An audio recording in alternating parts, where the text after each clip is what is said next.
Hi, this is James Melendez, James, a wine guy, here to talk about beer today. Now, yes, I've written about beer before, and it's one of these things that, of course, wine is my mainstay, but I love to talk about beer as well because I think beer is an amazing art form.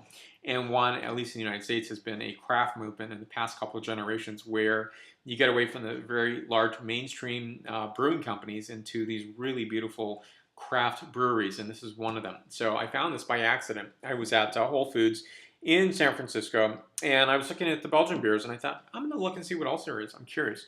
And I saw the price point of $4.99 a bottle, 750 milliliters. So it's a really nice sized bottle.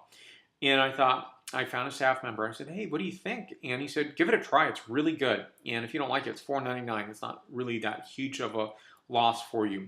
And I'm glad I took his suggestion. It's a beautiful beer. It's extremely golden in coloration. And I really like this higher alcohol level when you find Belgian beers. It's giving a nuance and different flavor profiles and characteristics, and even a different experience of the beer itself. Now, I think it's really interesting to hear, well, beer is the oldest beverage, wine is the oldest beverage. And the truth is, we'll never really know, because maybe the beer that first began centuries and centuries and millennia ago were different than they are today. We wouldn't recognize them, as we probably wouldn't recognize most wines anyway. We do because we know that it's a vitis vinifera, but generally we would not say this is a wine that was really that was clear, that was not sweet. It was everything that we don't that we've taken out of wines today to enjoy. So in beer, it's probably the same linear pathway, if you will. And it's also, you know, when you think about the creation of wine or beer or venting of it, it probably occurred in several different places in the old world around the same time.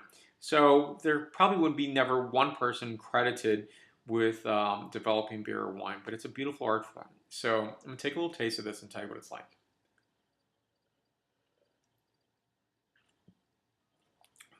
It's not sweet, but I'm getting notes of caramel, peach, a little bit of honey, a little clove. So I give this beer an 8.8 out of a 10.0 scale. So my beer scale, beer reviewing scale, is just like my wine reviewing scale. It's logarithmic. So it's when you go 8.8 to the next level, 8.9, even more difficult to attain, etc., etc.